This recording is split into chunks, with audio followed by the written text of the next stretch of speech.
वो स्मृति ईरानी सिलेंडर गोद 50 रुपए सिलेंडर पर बैठते थे और अपनी गोद में सिलेंडर को लेकर के बैठ जाती थी। और 2014 की वो चुनावी सभाएं इस सदन के सारे माननीय सदस्यों को याद होगी, जब देश के प्रधानमंत्री ने भाषण दिया था, भाइयों बहनों। स्वागत है आपका भारत वॉइस में। एक बार फिर से आम जनता को महंगाई का झटका लगा है। गैस सिलेंडर की कीमतें 50 रुपए बढ़ गई है, लेकिन कोई बोलने वाला नहीं है। विपक्ष के नेता महंगाई पर कुछ आवाज उठाते हैं, लेकिन उसका कोई असर नहीं होता, क्योंकि मीडिया भी विपक्ष के इन नेताओं का साथ नहीं देता। स्मृति ईरानी जो केंद्रीय मंत्री हैं, उनको लेकर विपक्ष के कई नेता सवाल उठाते हैं कि जब 5-10 रुपए गैस सिलेंडर की कीमतें बढ़ जाती थी तो वो सड़कों पर उतरकर विरोध प्रदर्शन करती थी, लेकिन अब वो खामोश है। जाहिर है वो सत्ता में है।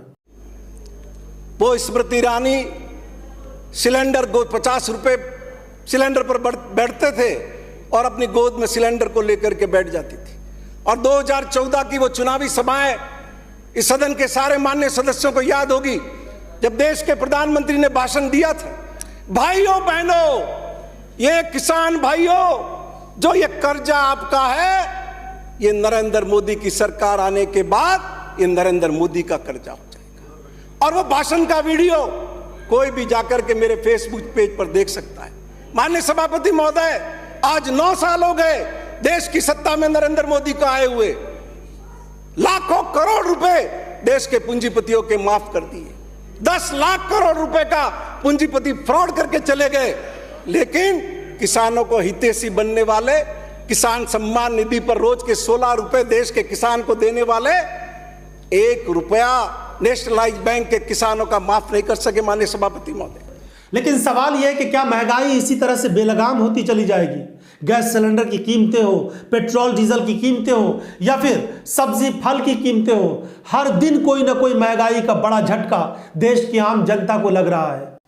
पिछली सरकारों में कम से कम इतनी जरूर बात थी, या फिर अभी भी बीजेपी के अलावा जिन राज्यों में दूसरी पार्टियों की सरकार है, वो जरूर महंगाई पर कुछ ना कुछ बोलती है।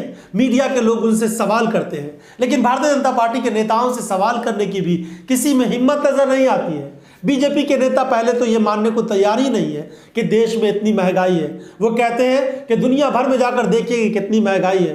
कुछ लोग तो ये भी कहते हैं कि अगर किसी को महंगाई ज्यादा लग रही है तो वो विदेश चले जाएं। तो ऐसी स्थिति में जब सरकार मानेगी ही नहीं कि इस देश में महंगाई है, तो महंगाई कैसे कम होगी? लेकिन सवाल यह है कि देश के वो करोड़ों लोग जो इस समय महंगाई और बेरोजगारी का सामना कर रहे हैं, उनका ये संकट कैसे दूर होगा? भले ही आधी से ज्यादा आबादी भारतीय जनता पार्टी को वोट नहीं करती हो, लेकिन इसके बावजूद वे बीजेपी चुनाव जीत जाती है, तो जाहिर है उसके पास कहने के लिए ये तो जरूर है कि जनता उसको चुनाव में जिता रही है। लेकिन बड़ी चिंता की बात यह है कि सरकार से महंगाई पर चाहे जितना भी सवाल हो, उसका जवाब बीजेपी के नेताओं को सूझता ही नहीं है। और इतना ही नहीं, अंतरराष्ट्रीय बाजार में क्रूड ऑयल की कीमत घटकर $124 प्रति बैरल से घटकर $75 हो गई। 40% की कमी हो गई। लेकिन क्या उसका लाभ देश की जनता को मिला? क्या उसके भाव उसके अनुरूप जो कम होने चाहिए थे हुए? सेस बढ़ाते रहे, स्पेशल एक्साइज ड्यूटी लगाते रहे, और वो लाखों करोड़ रुपया जो हिंदुस्तान से जनता से इकट्ठा हुआ, वो स्टेट के साथ शेयर नहीं किया जाता। वो सारा पैसा भारत सरकार के खजाने में पड़ा रहता है, और इस तरीके से राज्य को कमजोर करने की कोशिश कर रहे हैं। और वो सारी योजनाएं माननीय सभापति महोदय, जो कभी 10-90 पे चलती थी, 30-70 पे चलती थी, 60-40 पे चलती थी, उन सारी योजनाओं के नियम बदल दिए और उनको 50-50 और 40-60 पे ला करके खड़ा कर दिया, जिसके कारण कई योजनाएं, कई घोषित परियोजनाएं माननीय सभापति महोदय बंद हो गई।